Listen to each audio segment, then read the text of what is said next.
At the first, I want to ask you our traditional question. Okay.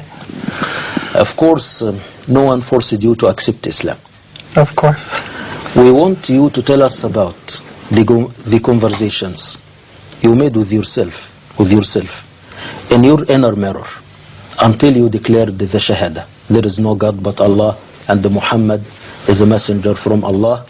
We want you to tell us about your autobiography from the beginning. We are listening.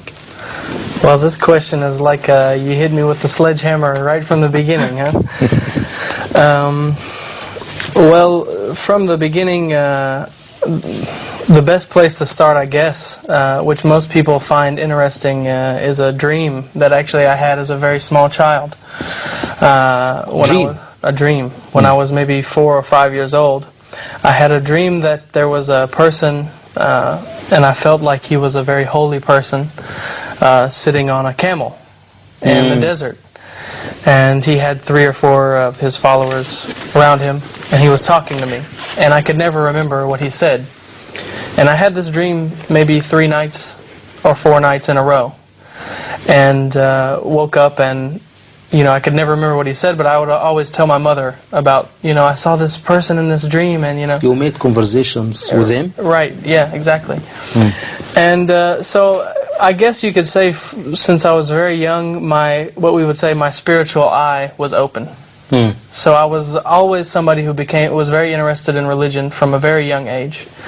And of course, I was raised in a Christian society, so I read the Bible, I believed in it, and found a lot of comfort, really, actually, reading it. But at the same time, you feel fear. You feel afraid that there's so many religions, how do I know that this is correct? So what I was searching for really was 2 things. I was searching for what we call yaqeen, certainty, as well as peace, and something that would make me feel really very calm, very, at peace with myself and feel comfortable in what I believed. And so then I began to study all religions. I bought a book on world religions and read it, and really I was searching.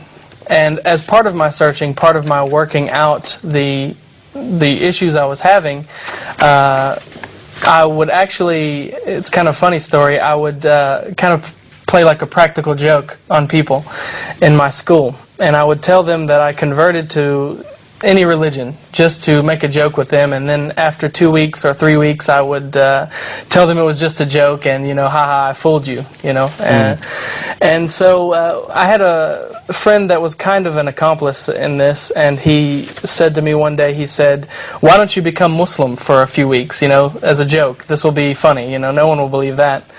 And so I said, sure, why not, I'll be Muslim.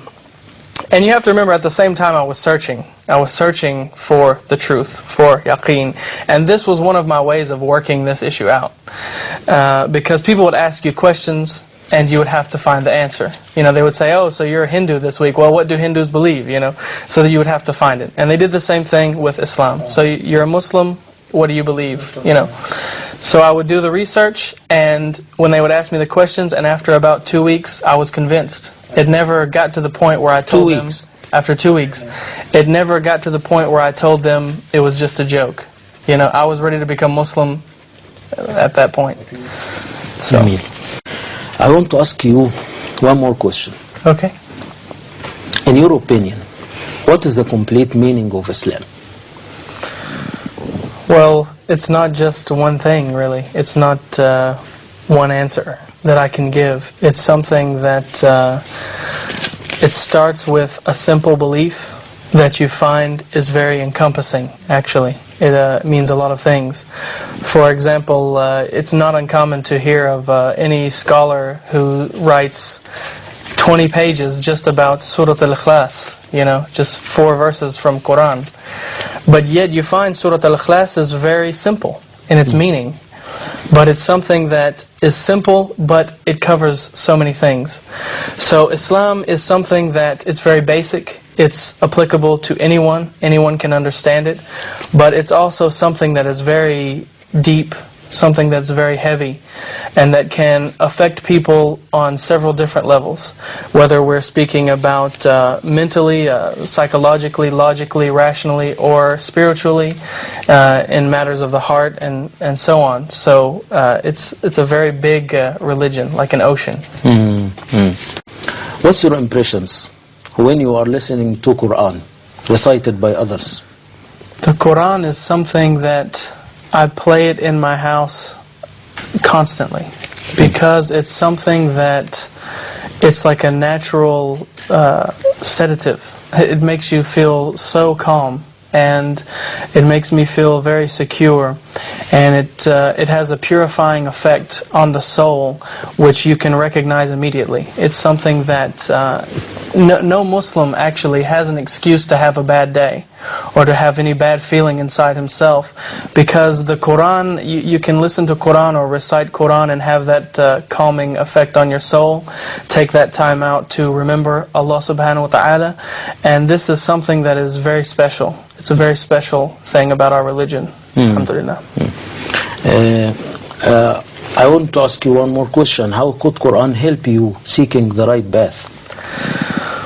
Through its simplicity is one way. Through the how simple the message actually is. The message of Tawheed is enough for anyone to grasp. But on the same time, at the same time, if someone is seeking something very profound, you have it through the study of the names of Allah, His attributes and His power, and all of these things, through the character of the Prophet ﷺ. So all of these things are there for anybody who seeks it. So it's an encompassing religion that's for everybody. You want to reply? Yeah. I'll rephrase the question a little bit. Instead of saying what's the worst thing I see from Muslims, let's instead ask the question, what is something that, as an objective observer from perhaps another angle, because as a Muslim convert or revert, I see things differently than someone who's born in Islam. So let's ask instead, what's something that I feel from viewing it from my angle that Muslims need to work on? In my opinion, and Allahu A'lam, but it's my opinion that Muslims need to work on beautifying their souls. This is something very important. Actually, a lot of Muslims forget that the first masjid in Islam was not the masjid in Medina. It was actually a very small masjid that if you saw it, you wouldn't recognize it. Because the first Muslims were not interested in having everything beautified on the outside. They were working very hard to beautify their inner soul, to purify their heart, and to make their inside beautiful. Because an inner change brings out outer results, and that's a fact. So this is the answer to the question from my angle, that we need to examine ourselves, and instead of asking Allah subhanahu wa ta'ala when His justice or mercy will come, we have no right really to ask Allah subhanahu wa ta'ala where is He, but He has every right to ask us where are we, where are you at? And this is something I've heard many Muslim scholars ask, and we need to pay attention to that question. Jazakallahu khairan. In 1 minute, in your opinion, in what way you can serve Islam in the future? By, again, this is my opinion, but by working on myself, because I think it's very important that what we say in English, we say like begets like. In other words, as you are, that's what you will produce, and that's what you will attract. And so I think if we can work as Muslims, and me especially, can work on the nafs, work on the ego, and work on getting rid of anger and envy and all of these things, relying on other than Allah subhanahu wa ta'ala. If we can work on that and you change yourself, you will see that the people around you start to change, and you will see that circumstances start to change.